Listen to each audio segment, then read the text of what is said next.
इसी दिन समुद्र मंथन के समय क्षीर सागर से लक्ष्मी जी प्रकट हुई थीं और भगवान विष्णु को अपना पति स्वीकार किया था।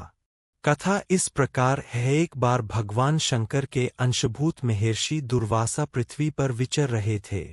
घूमत घूमते वे एक मनोहर वन में गए। वहाँ एक विद्याधर सुंदरी हाथ में पारिजात पुष्पों की माला लिए खड़ी थी। वह माला दिव्य पुष्पों की बनी थी। उसकी दिव्य गंध से समस्त वन प्रांत सुवासित हो रहा था। दुर्वासा ने विद्याधरी से वह मनोहर माला मांगी। विद्याधरी ने उन्हें आदरपूर्वक प्रणाम करके वह माला दे दी। माला लेकर उन्मत्त वेशधारी मुनि ने अपने मस्तक पर डाल ली और पुनः पृथ्वी पर भ्रमण करने लगे। इसी समय मुनि को देवराज इंद्र दिखाई दिए, जो मतवाले ऐरावत पर चढ़कर आ रहे थे। उनके साथ बहुत से देवता भी थे। मुनि ने अपने मस्तक पर पड़ी माला उतारकर हाथ में ले ली। उसके ऊपर भौरे गुंजार कर रहे थे। जब देवराज समीप आए तो दुर्वासा ने पागलों की तरह वह माला उनके ऊपर फेंक दी। देवराज ने उसे ऐरावत के मस्तक पर डाल दिया। ऐरावत ने उसकी तीव्र गंध से आकर्षित हो सूंड से माला उतार ली और सूंघकर पृथ्वी पर फेंक दी। यह देख दुर्वासा क्रोध से जल उठे और देवराज इंद्र से इस प्रकार बोले, अरे ओ इंद्र! ऐश्वर्य के घमंड से तेरा हृदय दूषित हो गया है। तुझ पर जड़ता छा रही है, तभी तो मेरी दी हुई माला का तूने आदर नहीं किया है। वह माला नहीं, श्री लक्ष्मी जी का धाम थी। माला लेकर तूने प्रणाम तक नहीं किया, इसलिए तेरे अधिकार में स्थित तीनों लोकों की लक्ष्मी शीघ्र ही अदृश्य हो जाएगी।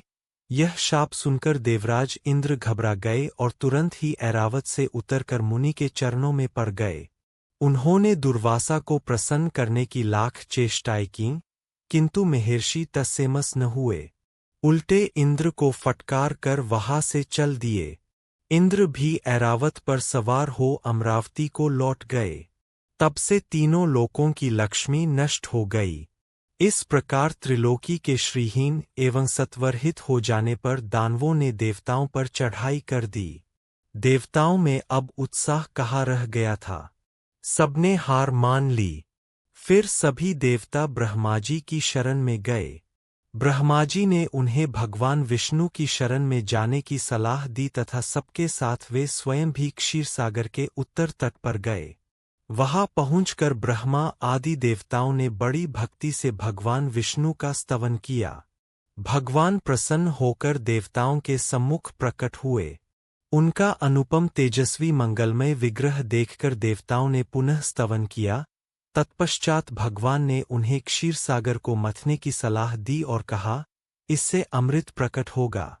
उसके पान करने से तुम सब लोग अजरमर हो जाओगे, किंतु यह कार्य है बहुत दुष्कर, आत तुम्हें दैत्यों को भी अपना साथी बना लेना चाहिए। भगवान की आज्ञा पाकर देवगण दैत्यों से संधि करके अमृत प्राप्ति के लिए प्रयास करने लगे। वे भांति भांति की औषधियां लाए और उन्हें क्षीरसागर में छोड़ दिया। फिर मंदराचल पर्वत को मथानी और वासुकी नागराज को नेति रस्सी बनाकर बड़े वेग से समुद्र मंथन का कार्य आरंभ किया। भगवान ने वासुकी की पूंछ की ओर देवताओं को और मुख की ओर दैत्यों को लगाया। मंथन करते समय वासुकी की निःश्वासाग्नि से झुलसकर सभी दैत्य निस्तेज हो गए और उसी निःश्वास वायु से विक्षिप्त होकर बादल वासुकी की पूंछ की ओर बरसते थे, जिससे देवताओं की शक्ति बढ़ती गई। भक्त वत्सल भगवान विष्णु स्वयं कच्छप रूप धारण कर क्षीरसागर में घूमते हुए मंदराचल के आधार बने हुए थे।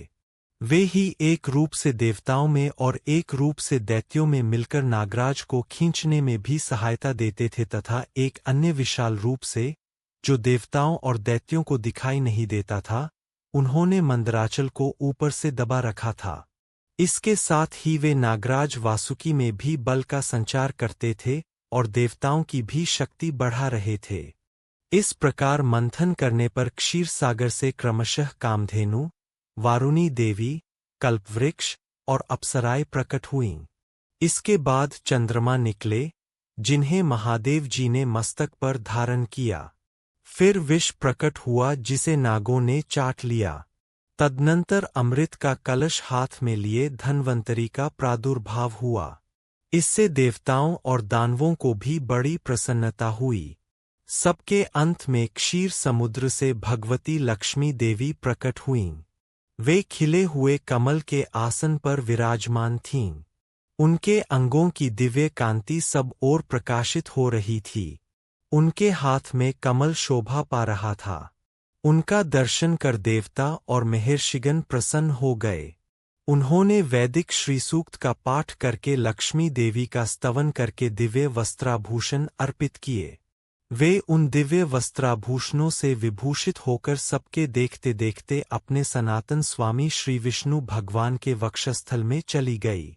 भगवान को लक्ष्मी जी के साथ देखकर देवता प्रसन्न हो गए।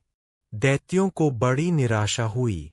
उन्होंने धन्वंतरी के हाथ से अमृत का कलश छीन लिया, किंतु भगवान ने मोहिनी स्त्री के रूप से उन्हें अपनी माया द्वारा मोहित करके सारा अमृत देवताओं को ही पिला दिया। तदनंतर इंद्र ने बड़ी विनय और भक्ति के साथ श्री लक्ष्मी जी ने देवताओं को मनोवांछित वरदान दिया।